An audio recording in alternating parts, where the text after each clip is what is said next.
So welcome everyone. My name is Anna Luker. I'm one of the Pete's hospitalists at Kapiolani, and I co-direct Pete's Echo together with Maya Maxim, who's also on today. So I'm so excited to have our whole group here. We are starting a new series that is going to be focusing on autism and mental health care. Um, and together with Hawaii State Rural Health Association and the Department of Health. And so today will be our first session, led by Erika Phelps-Nishiguchi. And we will then be skipping the 1st of January, but continuing from mid-January onwards through March on this topic. So I hope to see you all for some return visits. And with that, I will pass it on. Thank you so much, everyone, for joining, and thank you so much, Dr. Phelps-Nishiguchi. Thank you so much. Sorry, I lost my mouse there for a second, right when I was trying to say thank you. I was so delighted to be invited to organize this series, and I hope that it'll be helpful to everyone. Let's get this going. Okay. I changed the topic slightly just now because I realized that it's really an introduction to the series rather than an overview of the series. But today, just launching it, and I'm hoping that I can lay the groundwork for why I thought that having an autism spin on mental health might be helpful. And I'm also really interested in what questions you all have that I could feed to the upcoming speakers so that they can have an idea of what might be helpful as we go through the series. Like I said, it's our first time doing it, so really excited. And I'm sure that there's lots of opportunity for growth as well. So I'm Erika Phelps-Nishiguchi. I'm a developmental behavioral pediatrician. I am affiliated with HPH and Kapiolani Medical Center and UH JABSOM. And with UH JABSOM, I'm at the Department of Pediatrics and specifically with the Maternal Child Health Grant, Leadership Education and Neurodevelopmental Disabilities. And that is a interdisciplinary course that is really community-based in supporting children through their pediatric lives into their adulthood with autism and other related developmental disabilities. And so I drew heavily with the speaker panel from that group. I don't have any financial disclosures. I meant to say I'm also new to Hawaii still. I feel like I haven't even marked 2 years yet. So I don't recognize many of your names yet, but I hope that we get to know each other over time. My learning objectives, as listed before, I'd like you to come away with 4 mental health conditions that are commonly comorbid with autism spectrum disorder, to identify sleep as an important medical and behavioral contributor to mental health in children with autism, and then plan practical support that you can offer autistic patients and their families in your practice. I think so leadership education, neurodevelopmental disabilities, that maternal child health part that is one of my hats. That is the LEND program. And most developmental behavioral pediatricians go through LEND as part of our training. And one of the biggest things that I took out of my LEND experience as a trainee, as a fellow, was hearing from parents who are raising autistic kids with how important that practical support piece is. And then my last objective is thinking about how the medical home and chronic care models can support mental health and well-being for autistic patients and their families. The outline of my talk is a case introduction. So I am going to ask for a little bit of participation today to try to make it a little bit interactive, just to help us think through and help me think through these kids. I'm going to do 2 kids at different time points, and then using them, we'll review some of the common co-occurring conditions with autism, and then review the upcoming series, and then land on that practical support piece that I hope will be helpful. So I started off looking for pictures to represent these kids, but I decided to go with ChatGPT for privacy concerns. Um, and so this is an image generated by ChatGPT that's meant to depict a 4-year-old child with autism. This Kai's name has been changed. He's diagnosed with autism through the early intervention contracted psychologist. As many of my patients are, they were referred by you all into early intervention. Concerns come up that they may have autism. They then get an evaluation through this contracted psychologist, and then they get referred on to me. And when they reach me, many are like Kai. They are not speaking, they have severe sleep disruption, may not be toilet trained. Kai is not toilet trained with urine or bowel, having a lot of behavioral outbursts, having elopement, that's running away in public settings and running away from home. And this has been really hard for the family to experience, and especially the outbursts and the elopement piece is really impacting their ability to function in the community. They are feeling like they can't go out with Kai, and they feel like Kai is not understood, that they may be judged by their community members and family members, and they're feeling a lot of social isolation. And in our visit, in the intake visit, they expressed that they really don't know where to turn. They're hoping for help. Um, and then a little older in the age range, we have Kalea. She just turned 12, and she was diagnosed with autism at age of 4 in Washington State. And she moved to Hawaii about 4 years ago. And this is the ChatGPT image of that came up for her, which I think is really interesting. Um, her the challenges that they present at the time of our first visit, recognizing that many of these patients have been referred 2 or 3 years before they get to me, right? So oftentimes there's this release valve that happens um, in the consult visit, and there's often a lot of change that has happened. And so by the time Kalea came through our doors, she had been experiencing several years of increasing mental health distress. She was having a lot of challenges with school. She had been, as she was moving through fourth and then fifth grade, her IEP services were reduced, and now she's getting ready to enter sixth grade, and she has no IEP in place for the sixth grade transition. She was recently hospitalized for a mental health crisis, and she had been experiencing out of control behavioral outbursts that really escalated in about February of this year. And she had already been on a little bit she'd tried a lot of medication over time, and then came out of this hospitalization with a bunch of polypharmacy on board, and transitioning prescribers. And there wasn't an expectation that I would prescribe necessarily, although maybe for some interval, kind of as a patchwork until a new psychiatrist is on board. But mom has this like 2-page document of all of the various medications that she's tried over her years, and all of the side effects that and like reactions that she's had. And they actually went and did the one of those reactivity panels for psychoactive substances in terms of which ones are meant to work with your genotype. And so mom had all of that as well.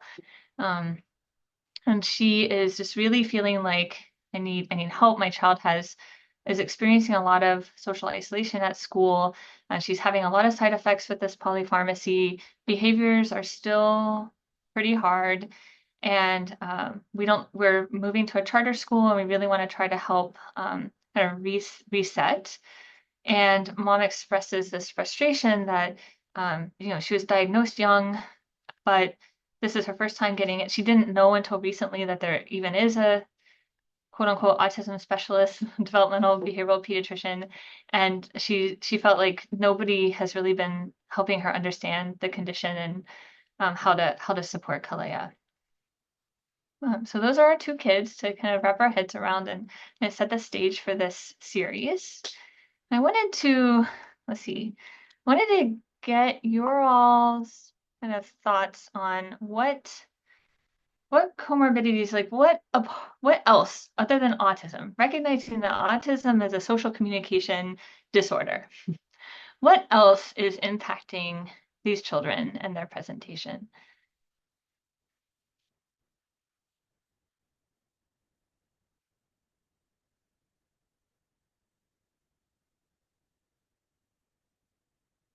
Oh, chat. Okay, excellent. Um, Malnutrition, anxiety. Oh wait, who are you thinking about this for, Sarah?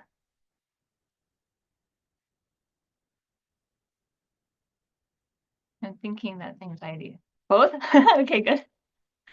Why do you think malnutrition? What about the presentation makes you think malnutrition? And I also invite you to unmute if you want to, and anybody else too. I don't know if I can see if Oh, hello everyone. I was thinking for Kai, there may be some sensory elements to how they're interacting with the world, and that can, especially when there's that communication barrier, that can really just limit what they're willing to eat. And I've seen some kids come in who they have very limited palates, and it can be difficult to get them what they need in terms of nutrition. And then anxiety and depression as comorbidities for autism just is probably more Kalea than Kai, but can certainly happen at any age. absolutely. William said lack of verbal communication for Kai makes things very, very difficult. And then Renata says safety concerns. Renata, is that also for both? Okay.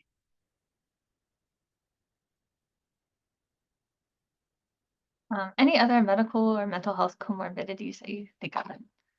I'll remind you, Kai is not speaking. He's got severe sleep disruption. He's not toilet trained. He has behavioral outbursts, elopement. Okay, ODD. Kalea, similar.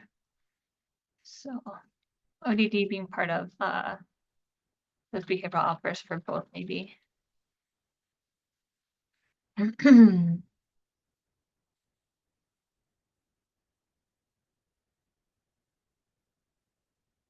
Have any of you all heard of this term or been asked by your patients about PDA and not public displays of affection? It's got a new term, new meaning these days, pathologic demand avoidance. Has anyone come across that word yet or concept? Just came across it recently, but I didn't have time to look up what it actually is.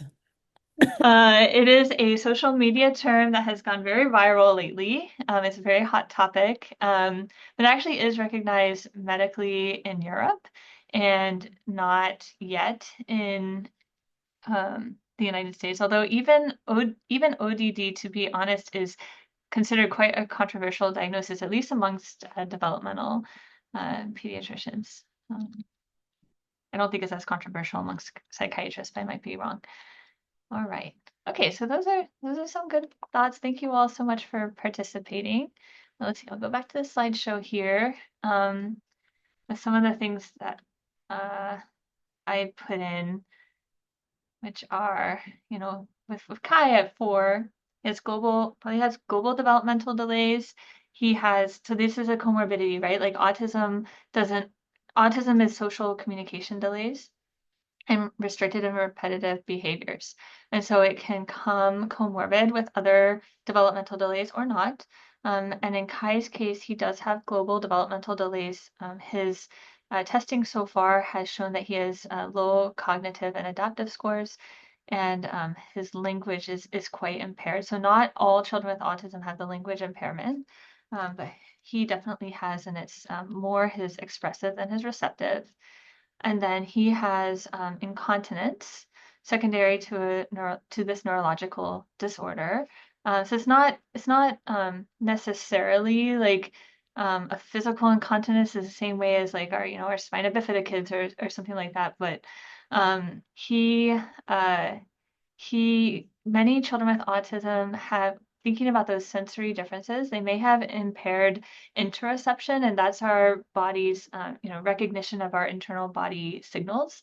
And so many children with autism may have difficulty recognizing that they need, like, that urge to urinate or to defecate is like what that is signaling. And also along with like the cognitive delays that some children like Kai are having that can impact their ability to understand, what it even means to try to be continent. And then his behavioral outbursts. So you all mentioned communication and sensory, and I was also thinking rigidity.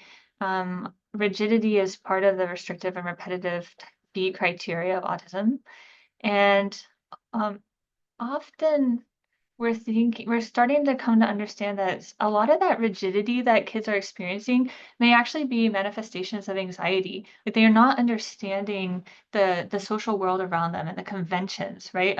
And this is why so often kids really do well with set routines, because then they know what's happening, they know what's expected of them. And when there's unexpected transitions or unexpected different changes in their routine, that causes a lot of anxiety because they don't understand what this means for them and what's to be expected.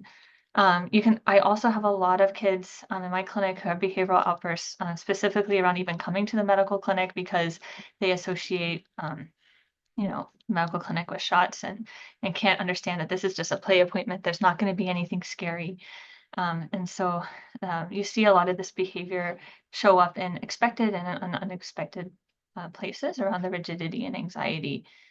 Because he may be experiencing pain. Oral health is a big challenge for children with autism.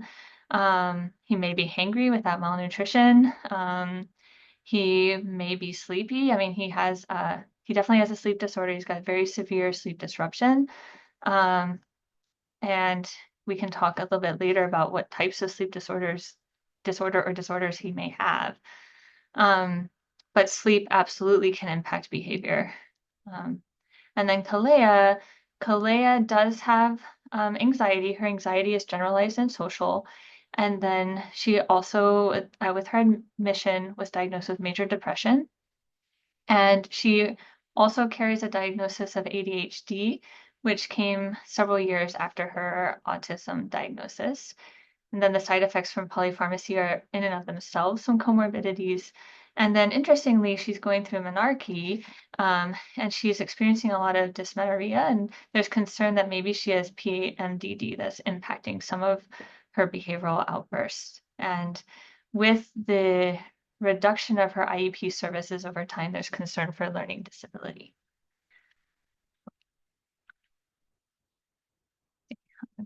Okay, so there are a lot of mental health and medical diagnoses that are comorbid, highly comorbid with autism spectrum. And these are separate entities, right? They are not every child with autism is going to have all of these.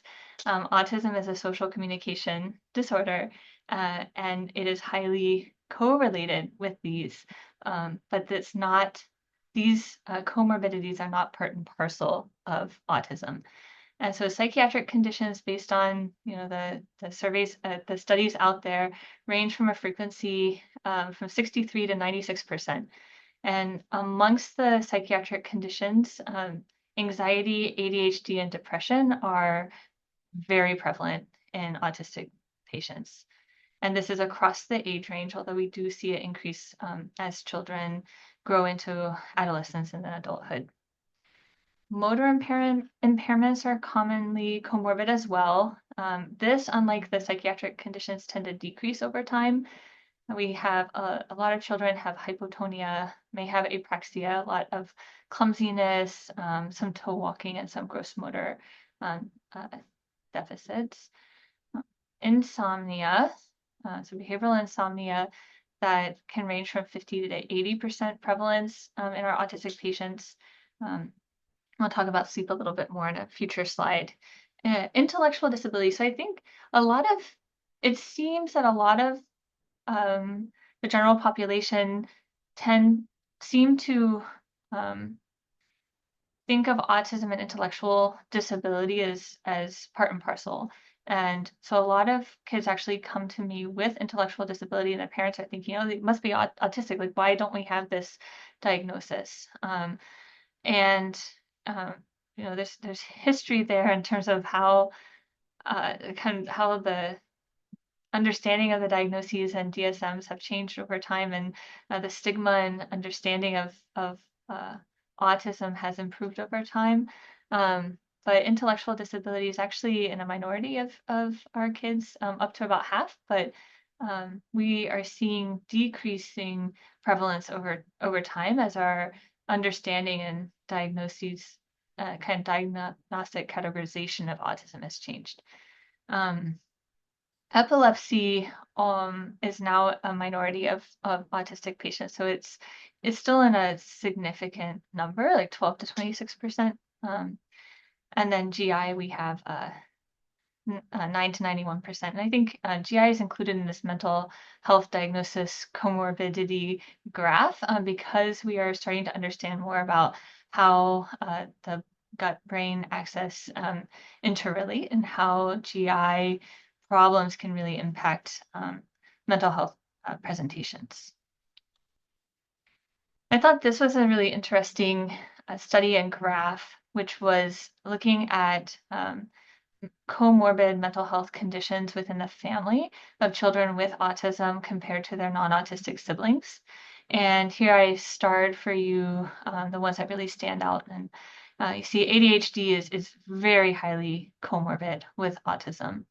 And anxiety, intellectual disability, learning disability, sleep. And then those motor delays in coordination. So even in the same family where they may have the same load of family members with anxiety or family history of ADHD, we see those symptoms come out much more in the autistic children. And so this lays the groundwork for why we chose these. Actually, I chose the topics even before I found this particular study and picture, just based on what I see in clinic. But I think this does help kind of lay the groundwork for why we'll be talking about in this series anxiety, ADHD, and sleep in particular, in terms of thinking about how we can support these families and children in primary care. Just checking my chat for a second. Yes. So can autism also be like a language impairment of receptive more than expressive? I think we're talking about language rather than behavior here, but often it is receptive is better than expressive, but we do see mostly it's mixed receptive and expressive language disorder.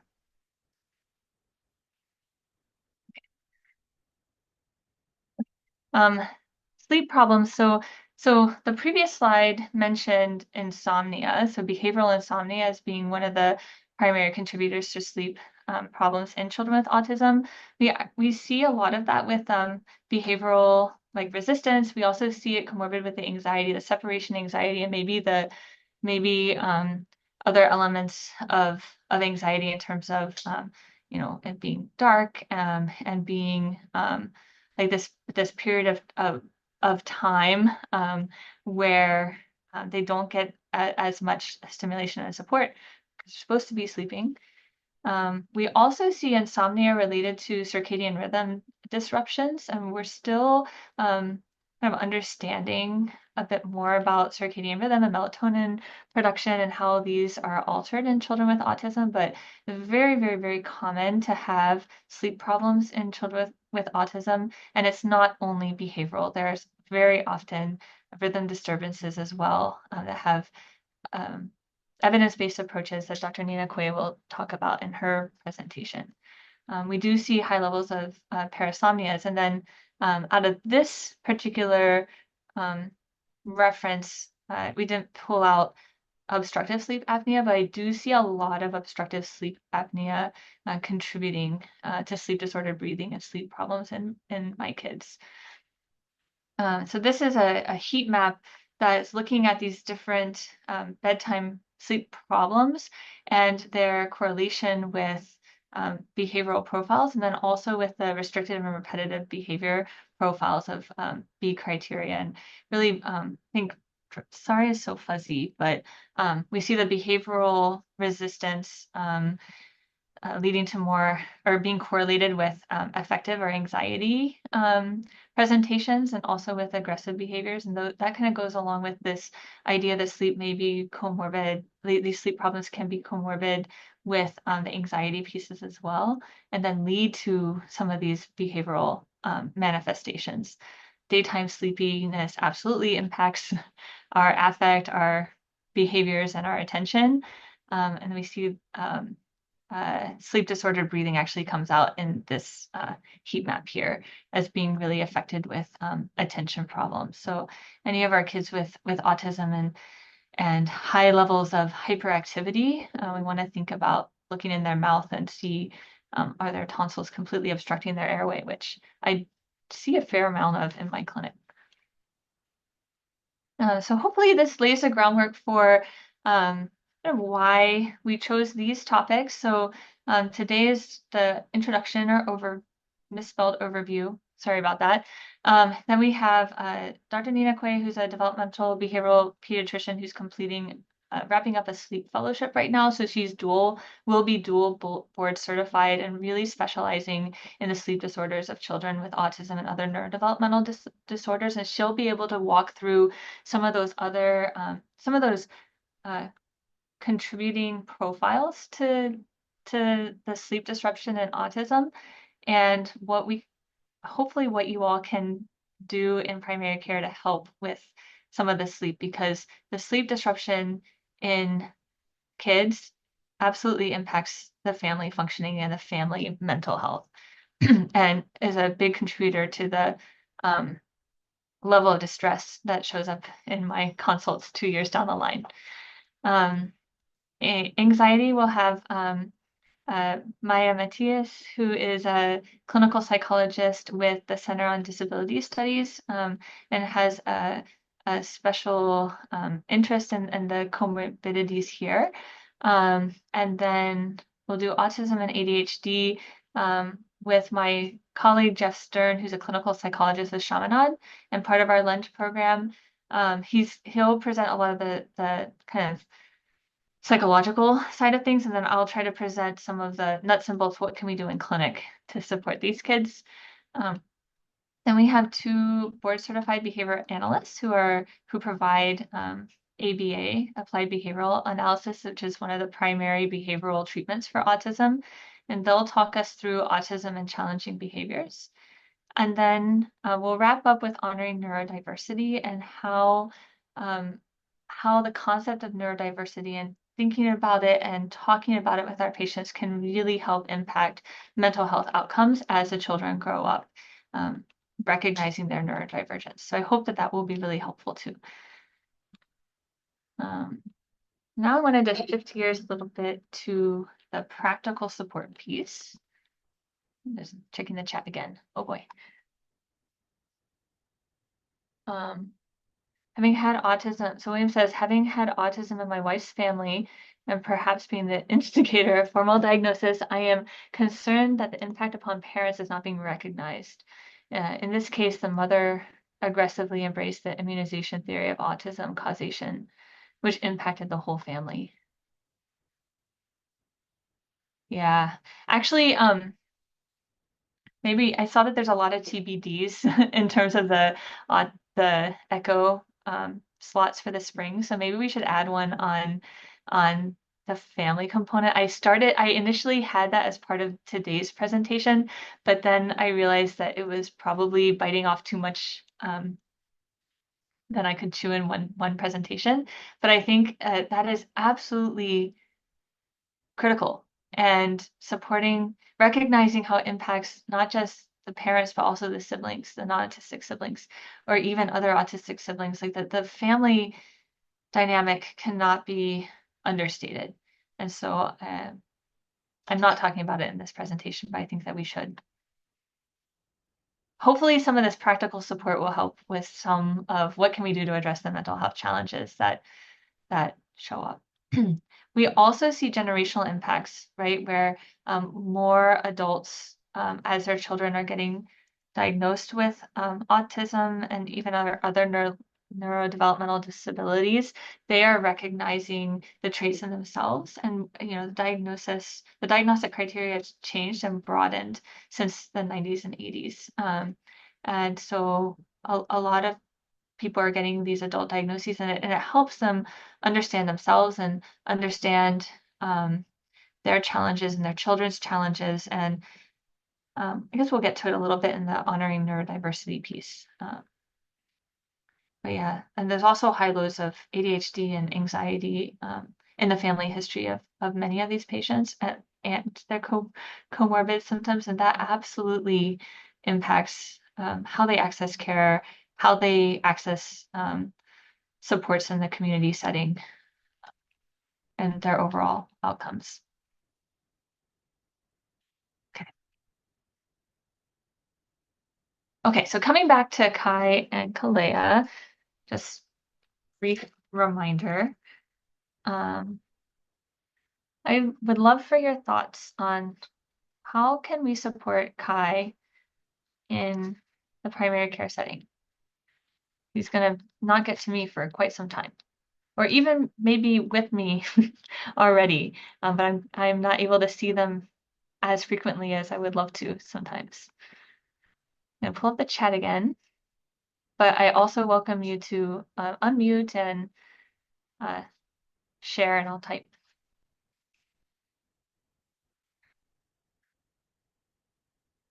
And here, for the purposes of discussion, I'm limiting it to these challenges that the family has expressed as their top 3 problems that I allow them to list. Of course, it's more than just 3.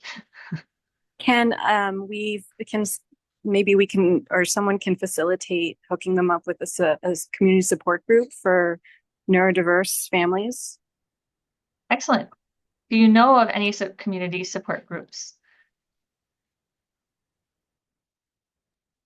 There are, I can't remember the exact name off the top of my head, but it's Aloha Minds of All Kinds or something like that. And I think that's the only one that I've seen active on my island. What island are you from? The Big Island. Okay. Excellent. Does anyone know of any other Big Island community support groups? I see in general there's an Autism Society of Hawaii. Has anyone heard of Moms of Kona? Autism Moms of Kona. That's another community support organization. I had not heard of Aloha Minds of All Kinds, so I'll add that to my list too. So part of connecting with you all is the bi-directional support here. But Autism Moms of Kona, they do a lot of programming. Oh, that's an interesting thought, Renata. Walk with a Dog with Dr. Wee.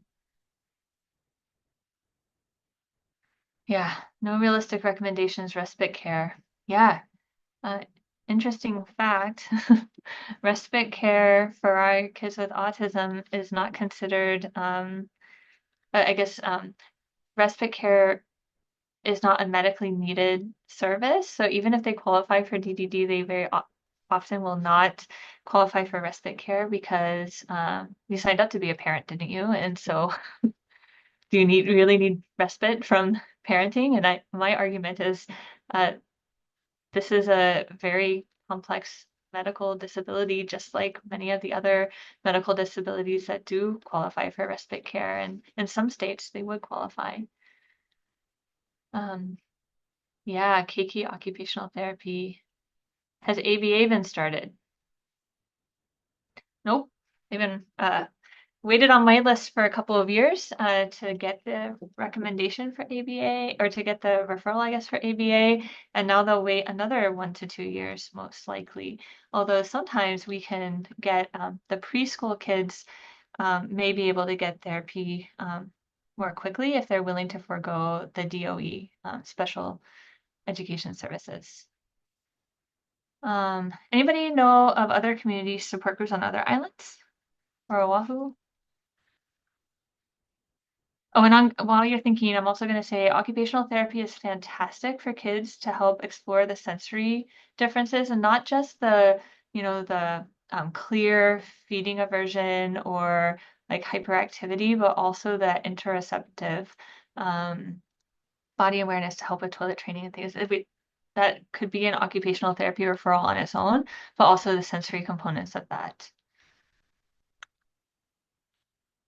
And then pediatric therapies of Hawaii, I know they're on Maui. Okay, has anyone heard of SPIN? Okay, SPIN is the Special Parent Information Network.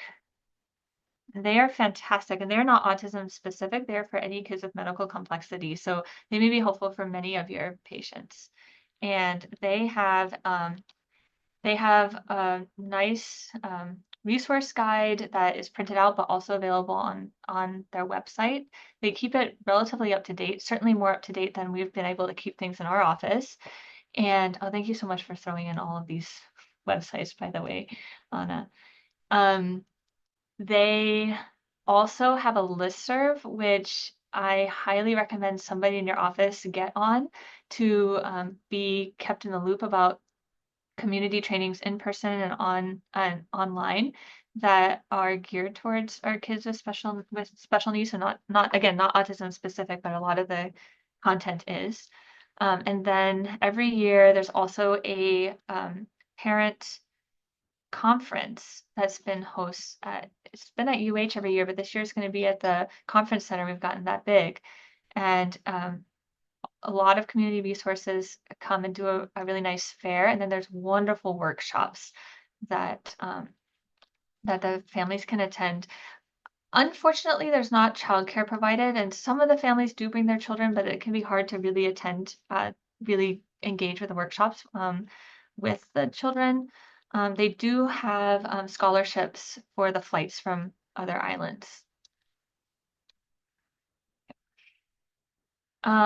Yes, early conversations with the school. So any kid under 3 should, 0 to 2.5 should be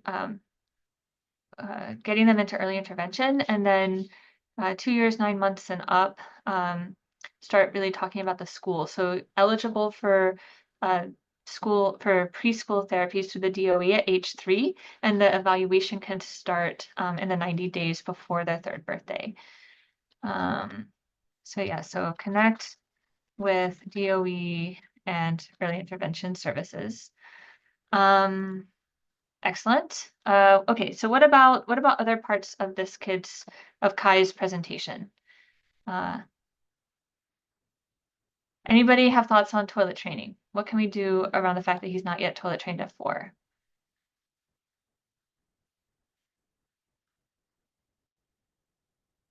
Is there anything we can do big on just talking about toilet training? Tips and tricks.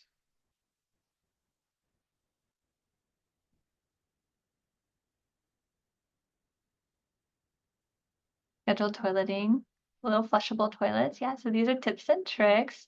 Do any of you prescribe incontinence supplies? Ah, yes, Maya. Please, please, please talk about constipation early and often. I actually have laminated Bristol stool charts because people do not understand what constipation is.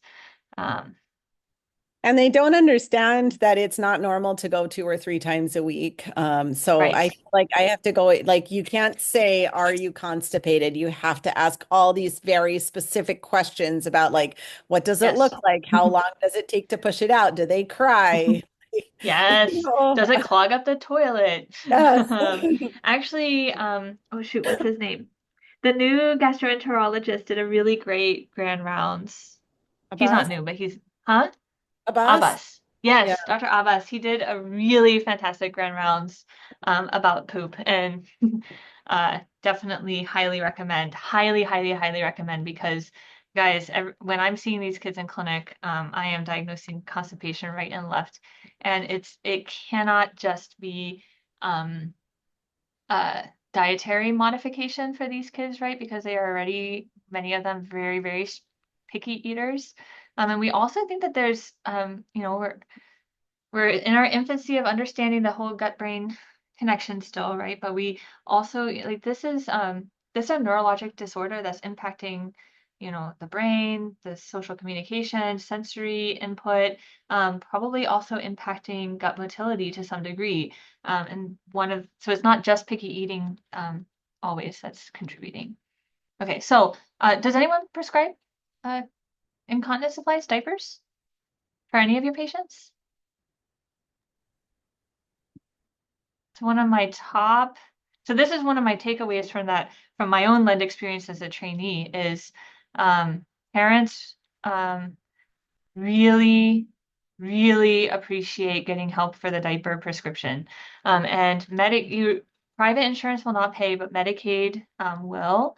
In Hawaii, most of the Medicaid programs will cover at 4, but apparently one of them, and I don't know which one, covers at 5. I have learned through trial and error that most of the Medicaid programs prefer that we have the PCP do the prescription, not us. Is there a link for that constipation grand rounds? There is a link, and if Anna can't find it, we'll send it out later. I want to have it handy to share with the residents anyway. So I'm working on it right now. okay. So we'll talk a little bit about the diaper prescription later. Okay. Okay, I'm gonna go to the next patient. Oh, okay, and then, oops. Okay, okay, oh, so here are some of my other thoughts. Oh, yes, this child already has a diagnosis of autism, and they are waiting to get services by being seen by me. And so in my previous echo, I talked about what you all can do as primary care providers to confirm the diagnosis and maybe get more kids ABA sooner without having to wait to see me. I have already run into a couple snags with that, but we are working it through it is enshrined in our law. And so we should be able to make this happen for patients. We've already talked about DOE. He's not speaking. He definitely needs speech therapy, and not necessarily speech therapy to focus on his language production by his mouth or speech, but his language production through other means like signs or AAC. AAC is augmentative and alternative communication. Those are those picture cards that you might have seen, or the tablets that kids can use to communicate. And so we can be asking if that's happening with early intervention or with the school and advocate for support and help parents understand how augmentative and alternative communication can help facilitate their child's language and potentially reduce some of the behavioral challenges by helping them with their communication. Definitely think about the sleep more deeply, which you'll be able to do after our next sleep presentation. And then the sleep hygiene, ongoing support, behavior strategies and support. For elopement, yeah, disability permit.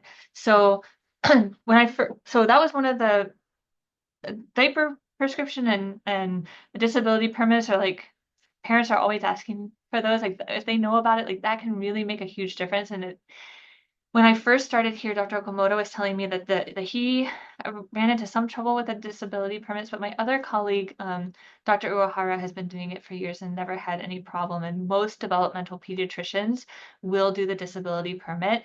It's not just for any kid with autism. It's specifically for the elopement and elopement in public settings, which has a safety concern.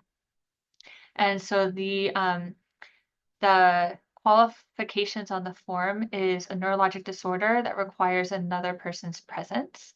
And it just helps reduce that risk of a child running off into the street, getting lost in the parking lot. I had two really super scary incidences in my incidents in my fellowship where the kid just ran off into the parking lot, and there was nothing like we could do. Like this is we're the behavioral pediatricians, right? Like this is something that some of these families just really need a lot of help with. And then psychoeducation for autism, which hopefully as we do these series, we can help you all feel more comfortable in talking more about autism and how it presents, and some of these comorbidities to help the parents understand more and feel more supported. All right. Any thoughts for Kyla? I'm actually going to move through this one just because of time.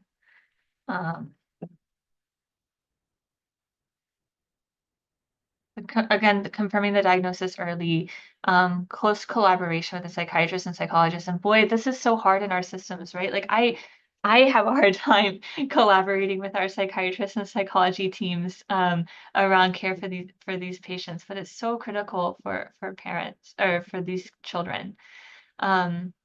Yeah, maintaining the medical record with the allergy and side effects to help us keep track and reduce her re-experiencing bad effects. Lifestyle factors always hugely important for our kids and families, like really focusing on routine, helping kids find how can we be physically active, how can we help maintain our wellness, our sleep, how can we reduce screen time. So many of these kids are just on way too much screen time, and screen time actually will make behavior worse in many cases because it really does cause addiction in our reward systems in our brain, which are impacted in autism and in many of the medical comorbidities, mental health comorbidities. Nutrition. So IEP was discontinued because she doesn't. She actually has really good. She is a very bright student, and she was progressing very well academically, and so her presentation was not impacting her academic function, and so therefore she was disqualified from services. And once she stopped getting support, then she started having more challenges. Some states IEP has age restrictions. Um, I, I'd like to know a little bit more about that comment. A lot of times there is a requirement that we go from just plain old developmental delay to a more specific diagnosis. And in some states that's at 5 or 6, and in some states that's 8 or 9. In Hawaii, we have until 8, I think. But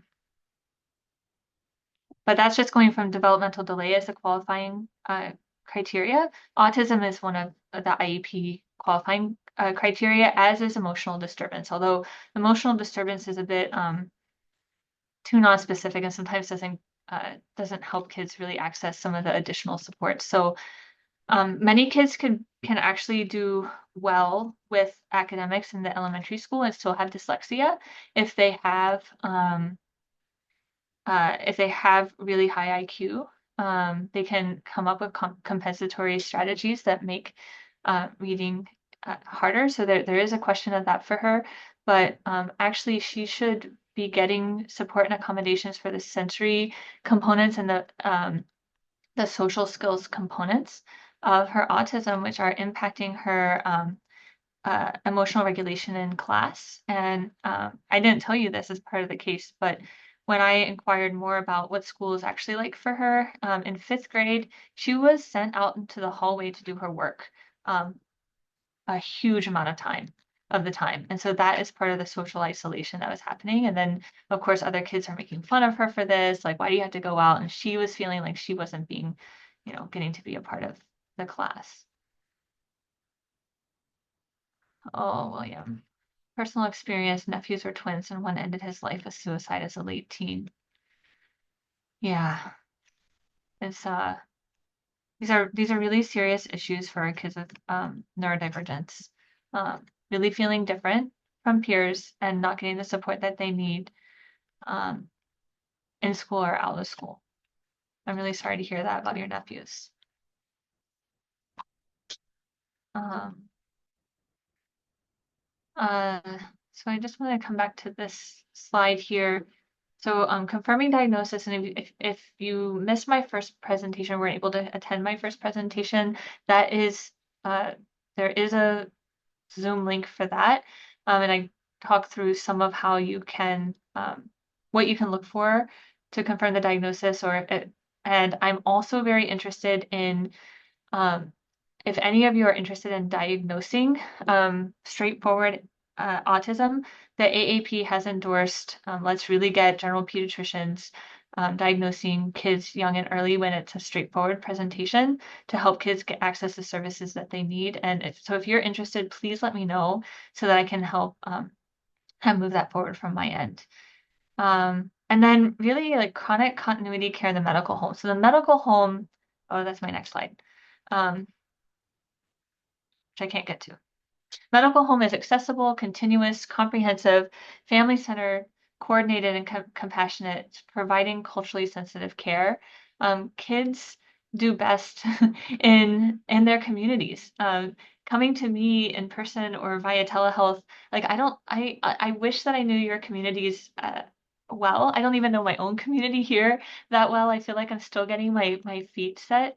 But I don't have all the answers to the resources. I try really hard, and I am continually updating my lists and talking with Dr. Okamoto and Dr. Uehara and Dr. French and others about the resources. But you all know them, and you know their families, and you know their cultures, which I also am trying to learn and be sensitive to.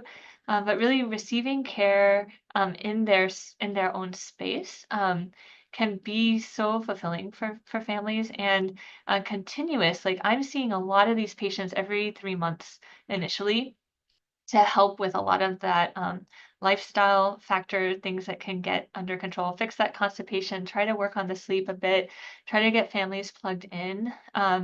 And that, I mean, I love the continuity care. That's one of the reasons I like DBP.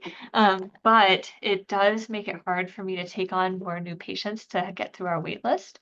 I do know that we have structural problems in our state in terms of cultural barriers in our state that impact insurance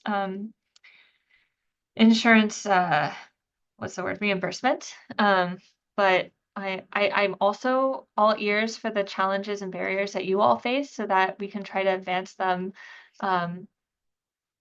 through our advocacy lens.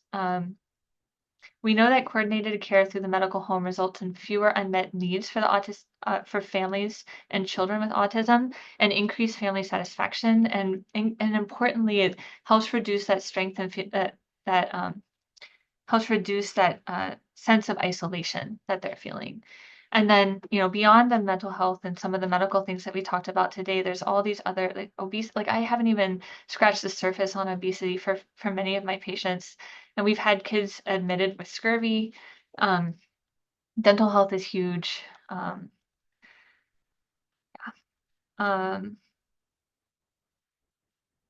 think we covered all of these things. So practical support, let's see if there's any pieces here that I didn't cover already. Oh yeah, so safety resources for the children with elopement. So one thing is make sure that your kids who are eloping and are autistic are learning to swim.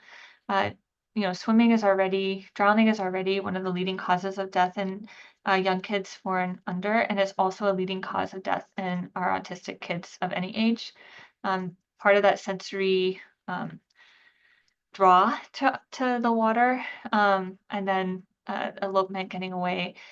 So the National Autism Association Big Red Box program, adults, sorry, blah, blah, blah. The parents can get a kit that can help them kind of think through all the ways that they can safety equip their home and get to give like identification cards to their local fire department, police department, etc., so that people know who this child is.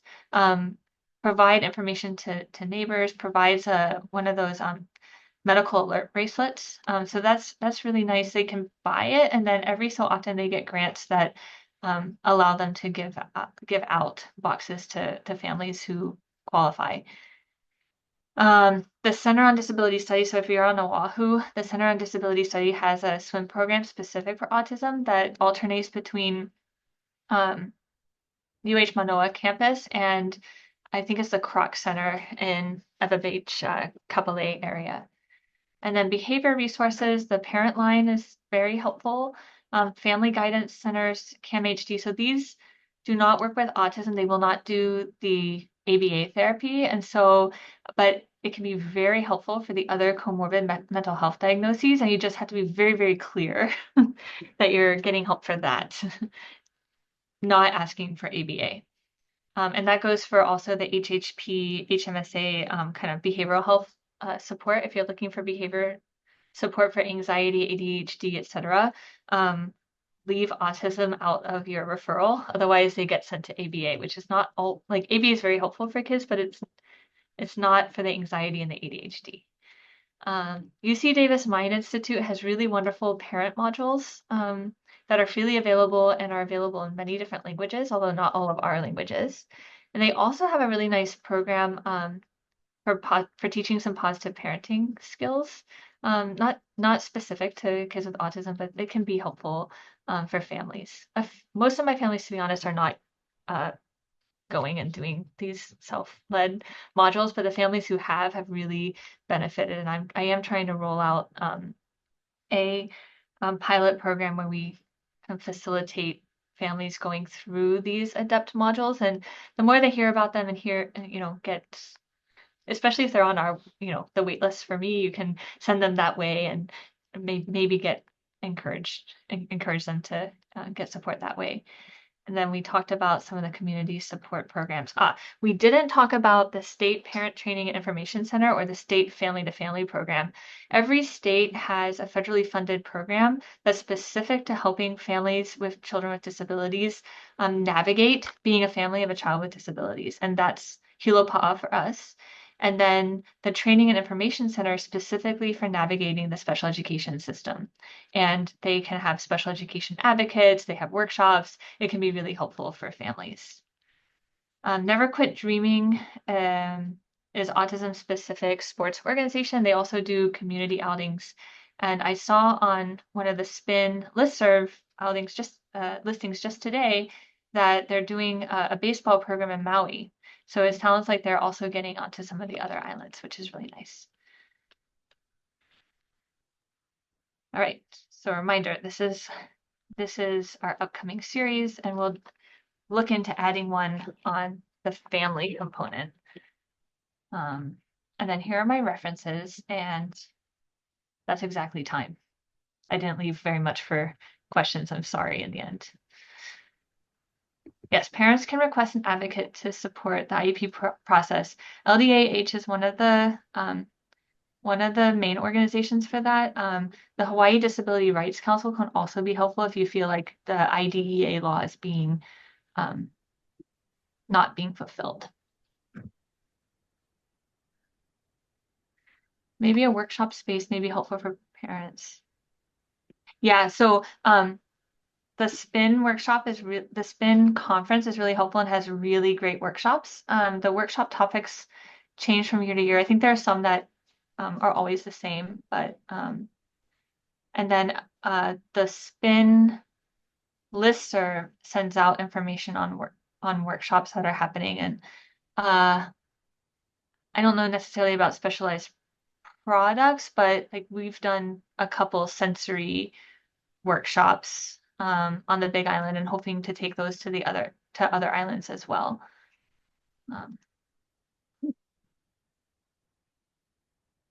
Thank you so much. That was absolutely fantastic. You were also wielding a lot of questions during your presentation. So that's true.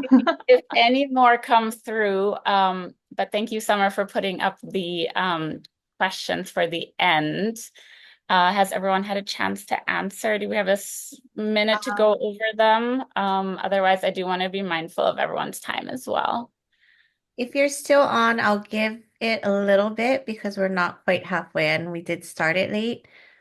Sounds good. That gives everyone a chance to get their points.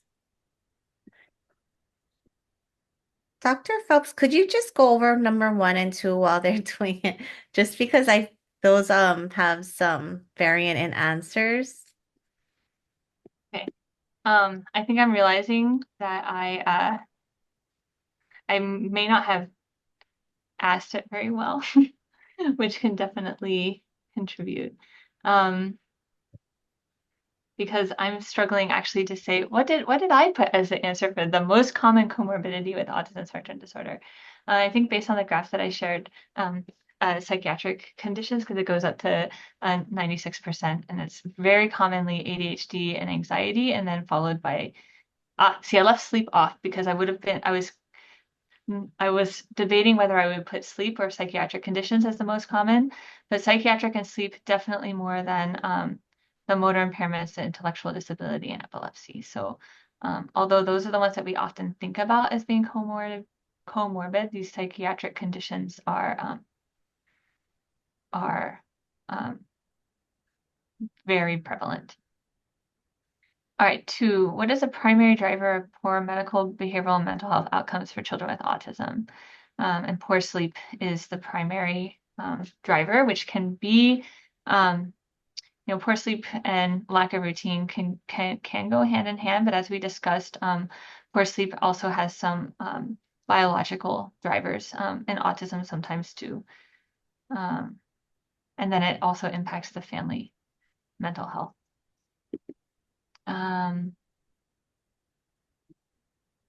Yay. My Yeah, point about the incontinence came across. Okay. And then, yeah, perfect. Key components of the medical home. All right. Well, thank you all so much for attending today. Thank you for your questions and participation. And please do provide feedback so that we can make this series really beneficial to you. And specifically, if you have any questions that you'd like me to share in advance with the upcoming speakers, I would be happy to pass those forward. Make sure that they get into the presentation. Wonderful. so That much. was really a great introduction. Thank you so much. I think we're all looking forward to next year. We will see you all back on, I believe it's the 18th summer. No, that's not the right date. 15th, January 15th. January Yeah. 15th. There we go. We'll be off on the 1st. Happy holidays, everyone, and a happy start into 2025. Happy holidays, everyone. See you next year.